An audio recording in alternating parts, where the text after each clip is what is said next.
employees? I would express that more as a sharing of the responsibility for retirement between employers and employees. But while some employers contribute to employees' 401k plans, all have risks, all in the individual. 401k plans really place the burden on the individual participant to have an adequate retirement.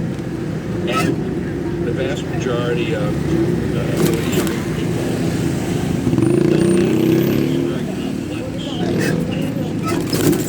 To be able to figure out how much they needed to save for retirement, how to invest that money, and then once they had a lump sum once they retired, how to withdraw the money so they didn't outlive their assets. So it's 3 different risks. Choosing the right investments requires very careful enter the mutual fund industry. People in the mutual fund industry realized that there was a huge opportunity to sell their mutual funds directly to investors, that they could make the mutual funds the very foundation of the 401k. 1981, nobody knew what 401k was. By 1989, it's in the lexicon, it's being written about, it's being throughout the 90s. Now, all large employers have plans in place. People are participating. Introduce you from them. Start saving $300 a month in 23, and you can retire a millionaire. The boom happened in lockstep with the roaring bull market of the 80s. Were charging high management fees, but nobody seemed to care. The returns are great. So no one thinks about how much is this costing me when you're earning 15 or 20%. Star mutual fund managers like Fidelity Magellan's Peter Lynch encourage all of us to jump in. Everyone skills, intelligence that require education. All you have to have is patience. You've got it. Saving for retirement seemed as simple as betting on the market. It was a great time. Employees and invested in the stock market, couldn't wait to open their monthly statements to see how much the value had gone up. So it seemed to be working nicely. Well, I was invested in everything. Stocks. We would get monthly reports. Things were growing. Everything was growing. In the 90s, could not lose money.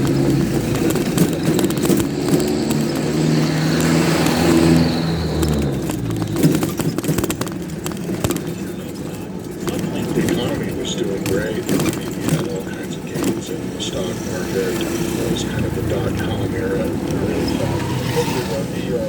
You really didn't have to pay attention to, you got your statements at the end of it. You were making money. It was exciting because just gradually over time, something was every day where we would make $7,000 and as much as $30,000 as in a day as it built, and even more in 1996. Almost $100,000. Steve Schuler,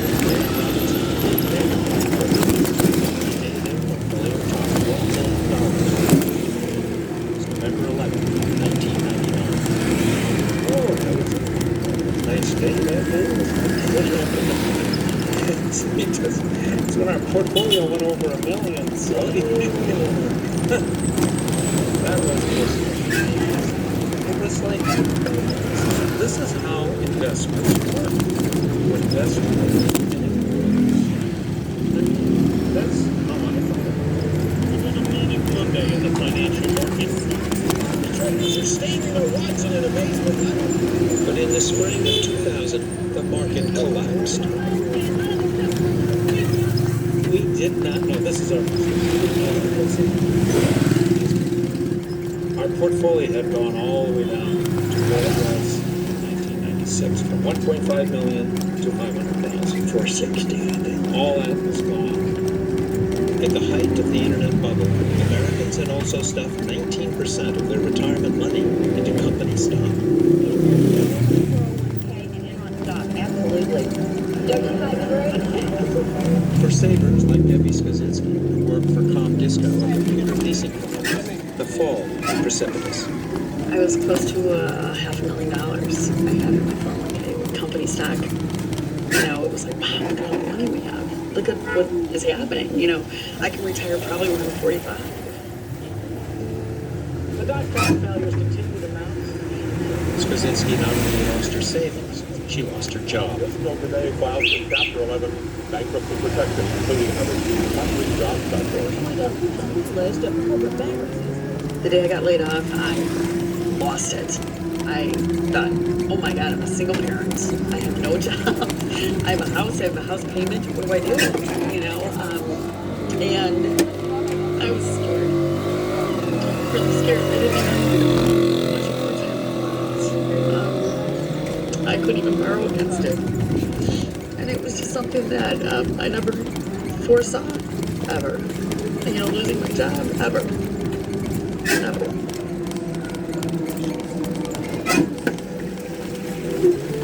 The worst was yet to come. Concerns about shaky home mortgages are triggering fears of a financial meltdown. Shocked by the speed with which we are marketing. 8 years later, savers were hit again. The mortgage market is far from over. This is volatility we haven't seen, of course, since way before you and I were More trouble ahead. When the housing bubble turned into the crash in 2008, it put retirement even further out of reach. economic turmoil of recent years has been a comfortable retirement at risk for many Americans. Tatlo ulit. Holy smokes, how do you stop the bleeding? The Tatlo reality lang of what tayo, you've ba? lost is huge. I mean, not only have you now lost half of your 401k, but your house is Tinatago ko not pa yan worth kay Commander anything kasi anymore tinatapon either. niya. So anything that you thought you were going to have there is gone, and now half of your 401k is gone. You know, if it took 13 years to accumulate $80,000 and 1 year to lose half of that, and then try to get that back in another 13 years and only be at the $80,000 that you were 13 years ago, you know, the math doesn't work. Debbie Skazinski was already in a hole, next to nothing to cushion the blow of a second shock. And now her house was worth less than the loan she had paid. There's some days where it's you know, in the backyard, you scream because you have your choice. Do you pay this or do you pay this? The bills were piling up. She did what a quarter of Americans have done. She dimmed what was left of her 401k. I freaked out when I took the money out of the 401k. It was hard. It's, you know, you never, every day on the news I'd listen to it. I'd be like, oh God, it's really bad. Will I be able to keep, you know, what if my car breaks down? I can't afford a car. I just can't. I can't. You know, you hear these big companies with these huge bonuses. You're thinking, well, what happened to the average Joe? They just don't care. They made their money already. Growing outrage over those bonuses. The year the markets crashed, Wall Street doled out $18 billion in bonuses. Latest bonus bombshell is sending shockwaves across Washington.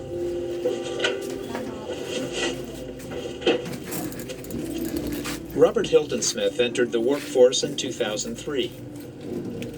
He talked for a bit, worked at a Nag-back out coffee shop, na, and then nag-back went to out grad na school, yung where dalawa. he ran up Balik si $40,000 Ma'am in Lani. student loans.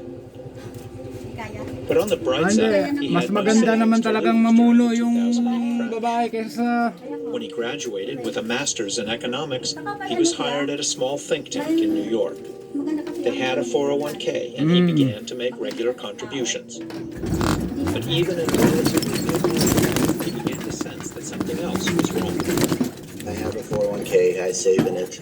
It hasn't seemed to go up. It's awful.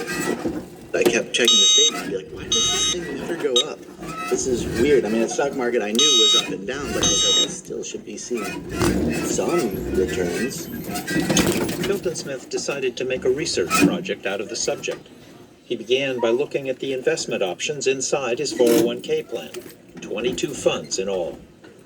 you've got all these names, and the names tell you nothing. It's a balance fund. It's a growth fund. Okay, yes, that's lingo for certain kind of broad investment strategy, but really, what the heck does it invest in? So I went through each of the actual fund prospectuses, which took me exorbitant amount of time, because each of these things were, 50 pages long. They still wouldn't tell you what they were doing.